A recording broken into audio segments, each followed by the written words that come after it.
एक प्रावधान है 11, और मैं आपको स्पष्ट कर दूं कि 11 के बारे में उच्चतम न्यायालय ने आज कुछ नहीं कहा है अपने आंतरिक आदेश में, लेकिन हमारी दलील होने वाली है, ऑलरेडी है, और विस्तार से सुनेंगे तो होगी। तो मैं जैसा मैंने कहा कि मैं आपको सिर्फ एक अपना पक्ष और तर्क रख रहा हूं, मैं किसी रूप से पूर्व निर्णय नहीं देना चाहता किसी चीज़ के ऊपर। हमारी दलील ये है कि एक प्रावधान है 11, उसमें 100% नामांकन का प्रावधान कर दिया है, यानी चुनावित कैटेगरी को हटा दिया है।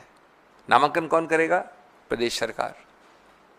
जब 100% नामांकन होगा तो क्या रही स्वायत्तता की नाम, क्या रहा संस्थापिक स्वायत्तता, क्या रहा स्वतंत्रता? ये एक मुद्दा है। तीसरा मुद्दा जिस पे आज माननीय उच्चतम न्यायालय ने प्रतिबंध लगाया है और हम उसका पुरजोर तरीके से स्वागत करते हैं, वो हैं दो प्रावधान 9 और 14। 9 डील करता है एक केंद्र की काउंसिल से। उस काउंसिल में अभी तक ये याद रहे, अभी तक जो कानून चल रहा था 2013 का था, उससे पहले 1995 का था जिसको 13 ने संशोधित किया। उसके भी पहले और 13 तक ये अभी भी जो कानून चल रहा है, क्योंकि ये तो सिर्फ एक अमेंडमेंट है, संशोधन है, कानून अभी भी 95 वाला है। हमेशा पूर्णतया 100% मुसलमान ही वक्फ पे रह सकते थे, और इसमें कोई ऐसी आश्चर्य की बात नहीं है। हमने पार्लियामेंट में और बाहर भी कई आपको उदाहरण दिए। कर्नाटक का Hindu religious act, Jagannath temple का, माता वैष्णो देवी का, इधर अपने तिरुपति का, काशी विश्वनाथ का, सिख गुरुद्वारा एक्ट, कई हैं जिसमें ये बड़ा स्पष्ट है कि सिर्फ उसी समुदाय, उसी धार्मिक वर्ग के लोग ही उसका संचालन कर सकते हैं, और ये स्वाभाविक है, इसमें कोई नई बात नहीं है। तो ये दो प्रावधान हैं 9 और 14।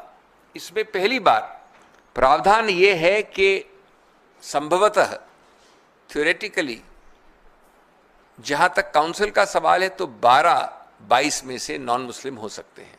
मैं आपको संक्षिप्त में बता रहा हूं कि है तो प्रावधान बड़ा लंबा चौड़ा और विकसित, लेकिन 22 टोटल हो सकते हैं, उसमें से 12 तक नॉन मुसलमान हो सकते हैं। केंद्रीय काउंसिल जो है वक्फ। जो दूसरा प्रावधान है 14 नंबर, वो बोर्ड्स के बारे में है। बोर्ड्स में 11 में से 7 नॉन मुसलमान हो सकते हैं। ये मुसलमानों की बात नहीं हो रही है, ये बात हो रही है कि अपनी संस्था को स्वायत्तता के साथ अपने समुदाय द्वारा, अपने धार्मिक वर्ग द्वारा चलाया जाए।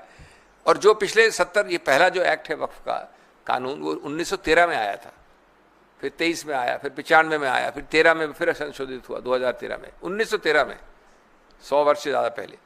कभी ऐसा नहीं हुआ जो 9 और ये 14 वाले प्रावधान कहते